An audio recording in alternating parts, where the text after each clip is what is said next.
The urge to disappear after an amazing date makes sense when you have the fearful avoidant attachment style, and I am going to tell you why. I am Pauline, and I am so happy you are here because it might be so confusing. You have an amazing date and you're completely in the moment, you're actually enjoying it, and then the next day you have this feeling like you just want to run away and not deal with it, and you question everything, and you're so confused about what is happening. And so I will let you see why this just makes so much sense that this happens. First of all, fearful avoidance can make a very good first impression.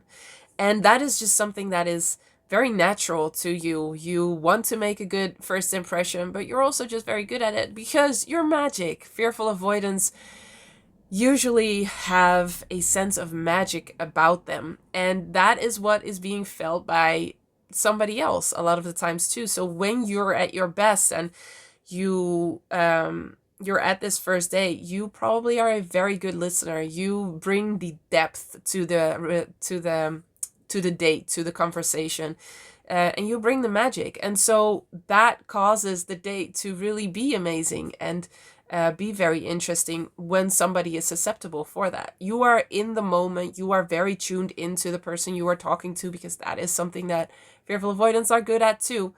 And that is such a stark contrast to then the next day feeling like a completely different person almost.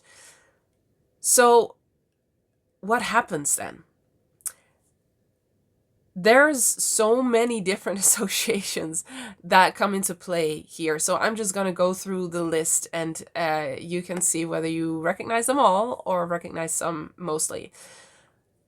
You may be very afraid that you are going to forget something important. The reason why a first impression can be easier for a fearful avoidant is because there is no expectation. There is no history. There is nothing that you should know. There is nothing that you should have remembered about this person. And I remember when I was in the crash state of my fearful avoidant attachment style, this was something that I was so afraid of. When I would meet somebody for the second time, I was so afraid I would just black out on their name, or I would say something that would show that I totally forgot something very, very important. Like, I remember somebody telling me that their mother had died. I mean, that is a very vulnerable thing to share. It was very hard for them. And the next time I knew I was going to see them, I was like, I shouldn't forget that. I shouldn't forget that. I shouldn't forget that. Because I could just see that happening, that I would make a remark like, oh, where do your parents live? Or just, say something about their mom. And that, I think I was, while I'm saying this, I think I was scared of that too, because I was such a social performer back then.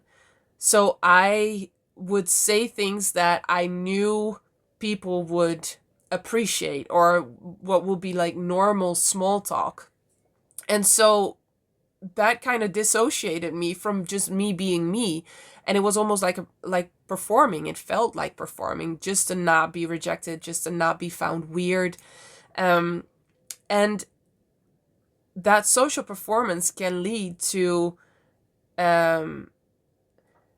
you just asking questions that are safe to ask, but therefore you're not tuned into yourself and not tuned into the other person. So it has happened on occasion, multiple times, that I have said something that I should have known, or I did know because somebody told me once, but I was just making conversation, making small talk, doing what I thought I needed to do to be accepted by others. And so I would ask like a general question, which wouldn't apply to the person because of something they had told me before.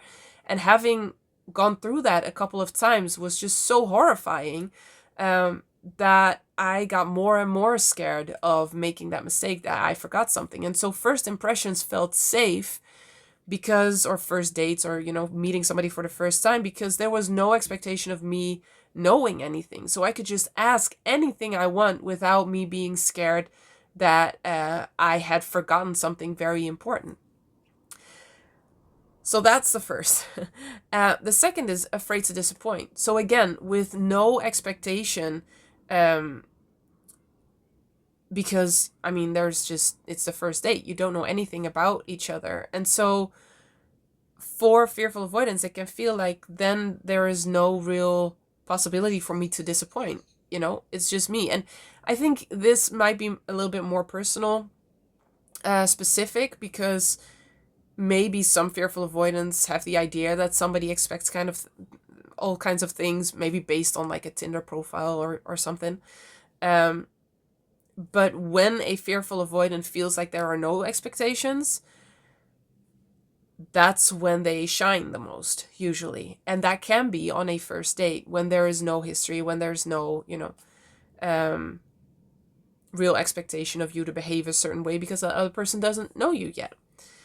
And so being afraid to disappoint somebody after that first date, the first day being amazing also kind of sets a standard, right? It sets a high standard. And when you were at your best during that date, you were tuned in, you were asking deep questions, you were laughing, you were you were just in the moment with them. For a fearful avoidant, they are very much capable of that, but it feels like a high standard. It feels like something that you then have to do the next time too, and the next time too, like be really, really consistent with that.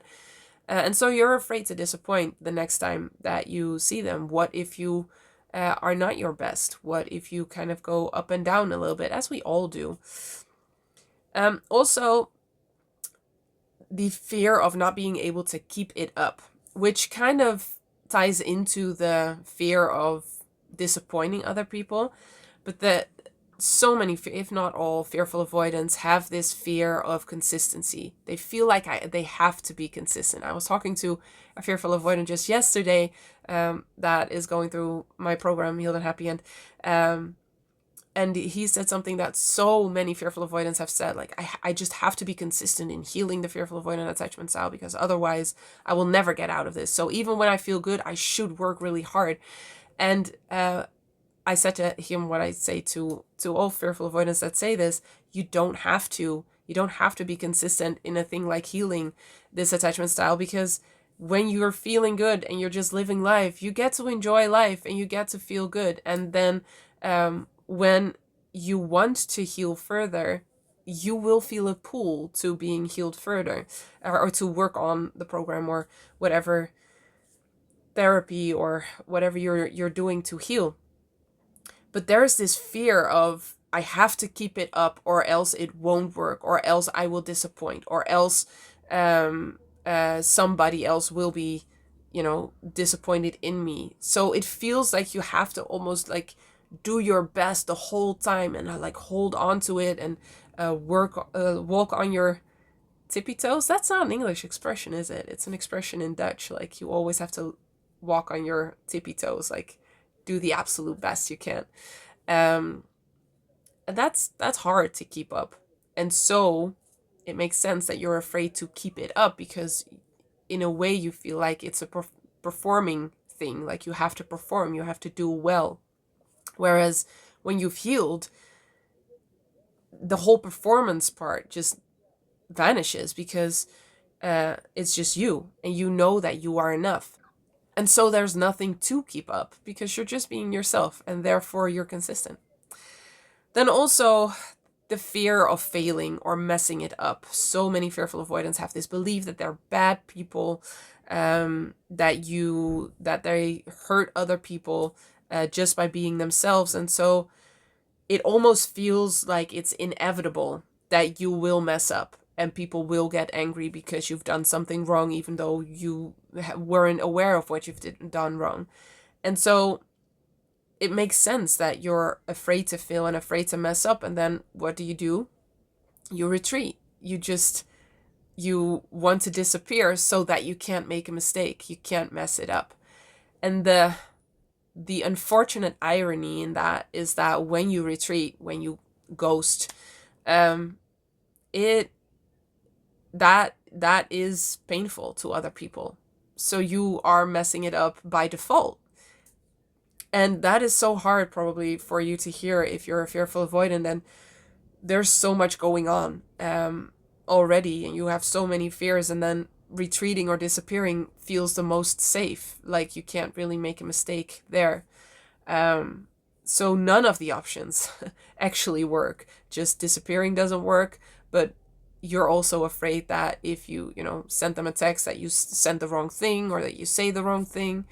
So all of it feels scary, which is, again, quite exhausting. And the urge to disappear after an amazing day could also be because you, after the fact, are afraid you said something wrong. And this comes back to rumination, where I talked about what I talked about in a previous video. You lay in bed at night and then you go over every possible tiny mistake that you've made during the day. And so when you've had an amazing day, you could enjoy it. When you're home, you're like, oh, that was amazing.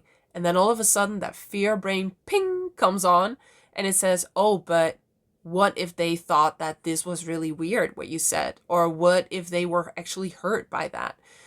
And so why does this happen after the date and not during the date?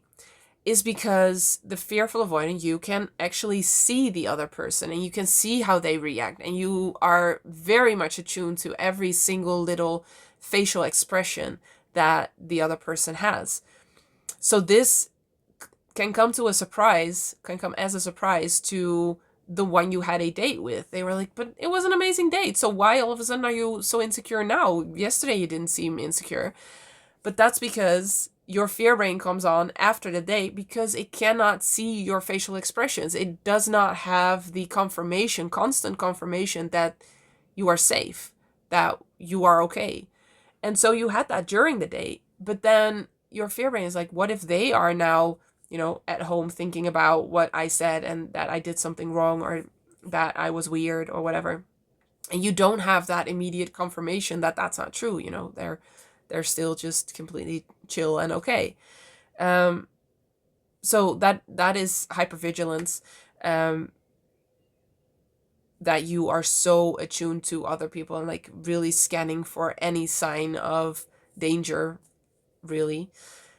And when you then don't have the possibility to get a confirmation that you're safe, your fear brain just kind of like loses it and goes on a rant on anything that could have gone wrong. And so it makes sense that you then feel an urge to disappear, because now you think that the one you had a date with must think that you're very weird and you said all these things wrong, because your fear brain loves to just, make it very dramatic. And so the next day you just don't know where you stand. And you're like, what if I send a message and they think that's weird? Or what if they concluded after this this date that, I'm not good enough, or I said something that has hurt them, or your fear brain can be very creative in this. And it could also just be that the connection is too much. So this is the last point I will touch upon. There's probably so many more, but fearful avoidants have a fear of connection, where the avoidant attachment style has a fear of commitment, where the anxious preoccupied has a fear of abandonment. The fearful avoidant has a fear of connection. And when you have an amazing date, you are connected. There is a level of connection, because otherwise you can't have an amazing date. And it could just be that connection is just too much. It feels overwhelming. It feels threatening in a way. Because so many fearful avoidants have grown up with negative associations around connection and love. And so connection can feel really good in the moment when they have the confirmation that they're safe because of your reactions as a partner. But connection itself can be threatening to the system. And therefore, it makes sense that after a moment of connection, a fearful avoidant wants to retreat and disappear. So when you feel that urge to disappear, it's not that you're a bad person. It's not that you have done something wrong. It also doesn't mean that you don't like the one that you just had an amazing date with. There is just so many negative associations around connection, around feeling like you have to keep it up, and being consistent, and all the things that we talked about. So get curious. What is really going on? What is really going on inside of me? And that will lead you to much better answers than, why do I want to disappear? I'm such a horrible person. I shouldn't be doing this. That's not true. You're not a horrible person. You uh, are on a self-discovery journey, which is amazing. So as always, I'm very happy you are here. And let me know in the comments below whether you recognize this urge to disappear, and what that does to you and for you. I really want to know. Thank you so much for being here, and I will see you in the next one. Healed and Happy is a tailor-made online program where me and my team personally guide you through healing the roots of the fearful avoidant attachment style.